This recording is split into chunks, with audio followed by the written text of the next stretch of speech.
TV. Pamusoro vakuru vedare ndauyawo pano pachannel yenyu, channel yevanhu Kulian TV. Ndine nawo updates zvinhu zvakasiyana zvinenge zvichiitika munyika yekwedu. Kune vanondinzwisisa vanondiziva mushe inini ZANU-PF ndagara ndifarire. Saka news dzese dzandinoda nadzo panapa dzinenge dziri dzekufumura corruption inoitwa neZANU-PF nekutobvondora nekutoisvotesa kutoti ibve. Saka kana uchinge uripo unoziva kuti unodedzera kuti pasi neZANU-PF kunge zvandinoita inini. Tanga nekulike this video right now kuitira kuti ZANU-PF yacho iboikane. Panapa ndambotanga ndimonzwa ari makuwa pari kunzi Mnangagwa grooming his son Major Shaun for president. Ende isusu tiri kuti kana nyaya iyo iriyo mamiriro yakaita zviri kunzi ari kuguruma, aiwa pamwe vane imwe nyika yavakamutoresa chitupa kuti azonotraya kuita izvozvo, because isusu hatikwanise. kuZimbabwe takawanisa vanhu vakadzidza zvisingaite, hatibvume kuti monzi baba vosiyira mwana wavo nekuti Zimbabwe tine vanhu vakawanda. Kana tiri kuti tine vanhu vakawanda, hatisi kutaura na George Charamba na Nicky Mangwana vakadzungaira, no, tiri kutaura maprofessors nevamwe vanhu vakatofunda zvekuti zvinokwanisa kungobatsirawo nyika yekwedu nema-advocates. Ana advocate Nelson Chamisa nerimwe timu rakafunda zviri nani zvokuti nyika inokwanisa kuenda kumberi. Ava kana vane ma-ideas avari kuita, ana Mnangagwa ngavakwanise kushanda pana baba vacho. Isusu tinenge tatozviramba ipapo. Asi dzingoro nyaya is just a rumor iri kutenderera ndiri ipapo.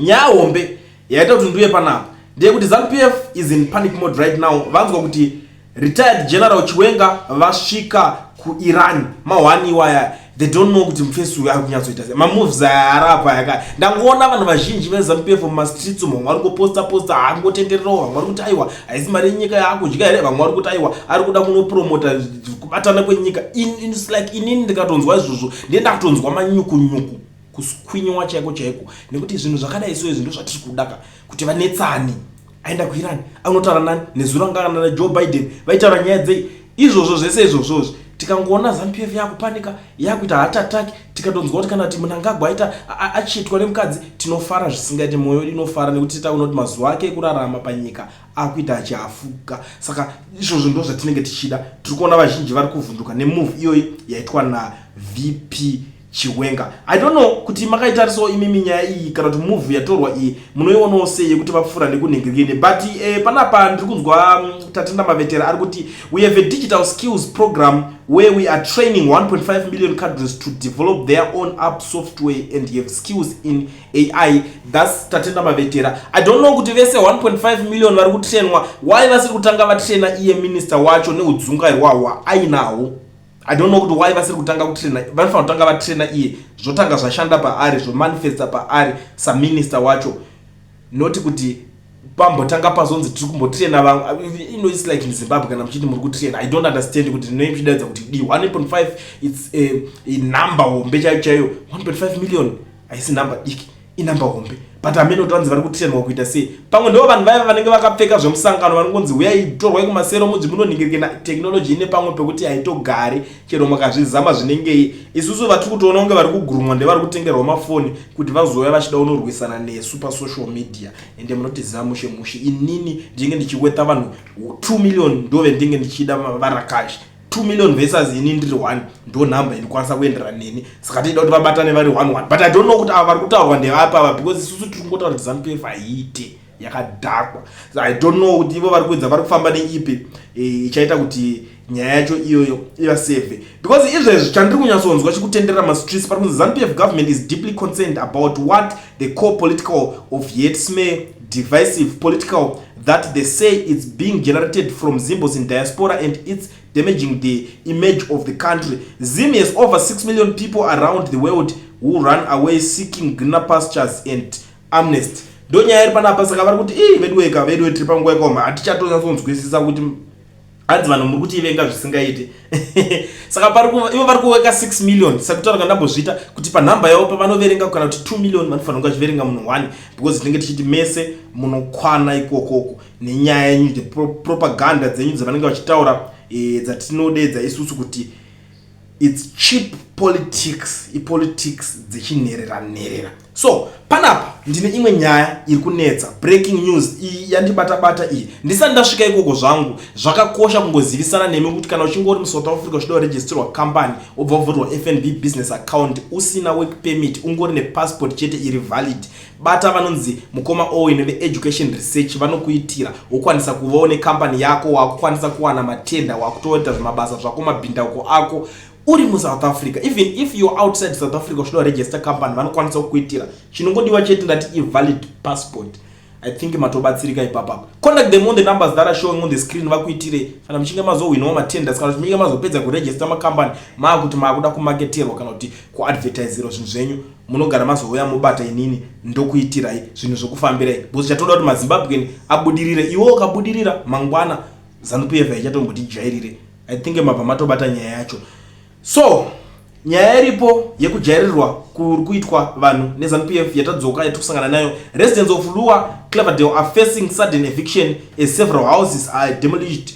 The land in question is reportedly invaded by land barons including Linda Mapoche, Shelley Chapkanya and others who illegally sold plots to desperate home seekers. The state alleges that these individuals began pegging and allocating stands without authority as early as May 2024, leading to the current crisis. Nyaya yekutengwa kwama stand togara chizvitaura kuti tenga stand itaura chizvitaura dzikamai cool it down, but chinokonzeresa ma problems ese iwayo ihurumende yecho yekuZimbabwe inota kuti land itange chimwe chinhu chiri kunyawanikira nekanzuru amene kuti worry here. I don't know kuti why zviri kungoti urema kungoti kanzuru ingozikana ndiyo iri kutengesa nzvimbo dzavhurwa kuti ana vanhu vaingopa vanhu zvimalendi zvure kwakati kuti buda ma stands chichichi, but these days are men kuti chizvi zvakutombonyatsoitika ipapa. Saka people are now confused. Amuna achaziva kuti kunotenga stand kwacho ndikupi, because muri kutanga zvitescas land itescas to that extent ndo pari kunyaonetsa nyaya dzacho ipapa pese. Saka ndo patiri kutaurawo isu tichiti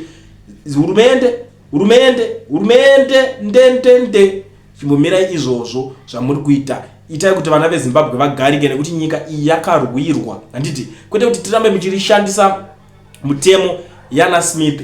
It's unacceptable, please. It's unacceptable. Atikwanisa kuzvigamuchira izvozvo, atikwanisa kuramba tichingoteerana nemitemo yakaiswa nana Ian Smith yemacancels. Anna Smith ndo nyaya hombe tinge tichiramba tichingopopotera iyo, tichiramba tichipopoterana, tichiramba tichindingirikina, tichitoenda takadaro tichirostana kusvika tese tatsvukira. Mwana wese weZimbabwe akunakirwa, hurumende ikatsvukira nekurostwa, vana veZimbabwe vanenge vakunakirwa. I think ipapo pachanhingirikina asi hatichasvika kumberi tozoonesana kuti chichi change chichikuitika. But for now ndangoti tingouya nema-updates iwayo tichitimbonesana mogara muchiziva zvinhu zvese zvinenge zvichiitika. Inini ndiri munhu wekuti handitenderere, handitambise nguva. Ndoda kuti munzwe zviri kutaurwawo nemumwe muZimbabwean panapa ari kupopota nehasha. But kana uchifunga kuti unogona kupopota kumupfuura, kana uchifunga kuti une hasha dzinopfuura munhu ari kutaurapo, senda yako audio panhamba dzandishandisa pascreen, womeka sure kuti uri kusenda pasina radio iri kurira kana pasina noise. Handeitoni vari kutoda kusunungurwa, vari kutoda kugarawo zvakanaka, vari kutodawo kutoenjoya nyika yavo, vari kutodawo kutogara nemufaro, asi vachiushaya pasina freedom of speech. Ataura speech yake yekuti nyika ivakike iende mberi, wobva akandwa mujeri, wobva atambwa yese yese.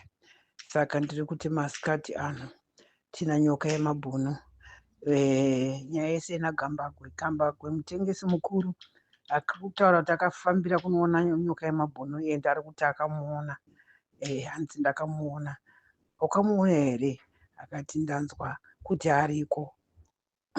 Akanga atumwa nani kunotsvaka nyoka yemabhunu, mutengesi asinganyari. Dai mwana wako anonzarwa kana kuti akanzarwa waifara sei? Waifara saizvozvo here iwewe? Iwewe Gambagwe ndati uri nyoka yemunhu. Ende ziva kuti in life zvinhu zvinochinja, hazvigari zvakadaro. Things changes my boy. Tichakuona wapane imwe chinhano, ende chaunoiswa naMwari kwete nevanhu, because Mwari ziso rake riri pese pese. He is looking after his children, he is looking after his country. Ndiye akasika denga nenyika yauri kuona, akapa mwanakomana wake Jesu Kristu kuti ani anatenda kwaari arege kufa asi ave noupenyu husingaperi. Saka iwewe unoita basa rekuda kupedzisa vana veZimbabwe, iwewe ndiwani? Who are you? Chimhama newe nevamwe vasingagona kutaura mazita avo panapa, naGeorge and so forth. muri mhandu dzeZimbabwe. Chokwadi vaurayi vemasikati machena, ndiri kutokutaurirai kuti sei muchingoda kushingirira kuti mudye nekuda kweropa revanhu, mudye nekuda kwokufa kwomunhu, mudye nekuda kwokutsakatika kwomunhu, mudye zvese zvamunoda muri mumufaro weropa. Chii chinokupai kudaro? Then we come back kumaBritish uku. VaBritish anga asina kumbooma moyo yaya, waiti ukamushandira anokubata zvakanaka ende achida justice. Ehe, tairimiswa mumapurazi vachibhenefita, but pajustice chaipo chaipo vanga vasingaurayi munhu zvemanga-manga. Vakatozouraya yatohondo vakuda kurwisa kuti vapambe Zimbabwe, but pakugara kwatakaita navo matumbu zvese izvi vaidya mahara, zvikafu zvanga zvisinganetsi. Tiki chaiyo waitenga Coca-Cola, waitodya zvaunoda, mabhuni aripo, muchitambiswa upfu nenyama, muchiwerwa mombe. Takatsikirirwa zvedu asi tiine mufaro, tichidya zvatinoda. Tiki chitenga poloni tichienda kuchikoro uko, tichitenga poloni tichienda kuchikoro, wotenga poloni yausingapedze kudya. Tiki chitenga tii. Asi mari iyo yakaenda kupi? Mari yakanga ine value, kutsakatiswa nezvimbwa mupengo izvi. Saka ndinorwadziwa, ndiri kuti ndinorwadziwa kana tichivhimana isu tiri rudzi rumwe chete, kana tichivhimana isu tiri vana vemunhu umwe chete. We are family, we should love one another. Chawana mumwe wako manyasaranda anoti chawana mudzako chapita mawa chiona iwe. Mukamuuraya nyoka yemabhoni uyo musati magona, mukamuvhima musati magona, mukanzwa kuti afa musati magona, because you are hunting for him. Sei musingafariri munhu kurarama? Anenge ataura chokwadi. Sei musingafariri munhu kuti ave nepeace nerugare pamusoro pekubvunzonyura zvinhu zvakadaro zvamaiona nemaziso? Chii chamamusiri kuona? Muri kuda kuvhara-vhara zvinhu zvamuri kuona zviri kutaurwa pachena-chena, zvamuri kuona zvamava muchiziva. Tanga tichizviziva kuti zviri kudai, zviri kudai, zviri kudai, but munhu abuda pachena akuzvitaura imi kuti pasinaye, makunomutsvaga. Mumutsvagire chii? Munhu wese ari kuti pasina geza, pasina mabhunu, munhu iyeye. Kana Mwari ari kudenga uko, kana Mwari ari kudenga uko achiona zvamuri kuvavarira, zvamuri kuvavarira pamusoro peropa revanhu ivava vaviri ava, nevamwe vasingakwanisi kutsanangura, zvihombe, kuvavarira zvihombe. Zviitei? Asi muchazvikohwa. Zviitei? Dyarai nzungu, musafunga kuti dzichabereka chibage, dzinobuda dziri nzungu. Dyarai ruvengo, musafunga kuti runobereka mufaro, rucharamba ruvengo chete. After you nevana vako nemhuri dzako nehama dzako, muri kuda kutsvagana nengozi dzamunoisa mumamisha enyu dzisina anozokwanisa kukugadzirira. Nekuti chivi ukaita wachiita chinokuuraya futi. Muri kuda kuzourayiwa nezvivi zvenyu zvamuri kuita zvokuvhima vanhu izvi, muchipisa dzimba dzevanhu muchidii. Saka musafunga kuti zvamuri kuita izvozvo zvakanaka, zvokudzvinyirira chokwadi, muchidzvinyirira zvinofanira kusimudza nyika kuti iende mberi, muchidzvinyirira zvinofanira kutinakidza, munhu wese anakidzwe neZimbabwe. Varungu vanga vasina hatred yakadaro, so vanoda justice. Zvino muZimbabwe hamuna justice. That's why muchiti abuda nepapa anonzi ndonoponda, abuda nepapa anonzi ndonoponda, ataura zvakanaka enda unoponda, ataura zvinovaka nyika enda unoponda, ataura zvakanaka enda unopisa musha, arikuvarira zvakanaka enda munopisa musha. What is that? Kuuraya vana vevanhu? What is that? Kuuraya nyika? Munomboziva kuti kuuraya vanhu kuuraya nyika here? Muvanhu munokuziva here? Musati hutsinye hwakadaro, rambai hutsinye hwokuitiswa hutsinye nemunhu nekuda kwemari. Mari inopera uchisara uri munhu.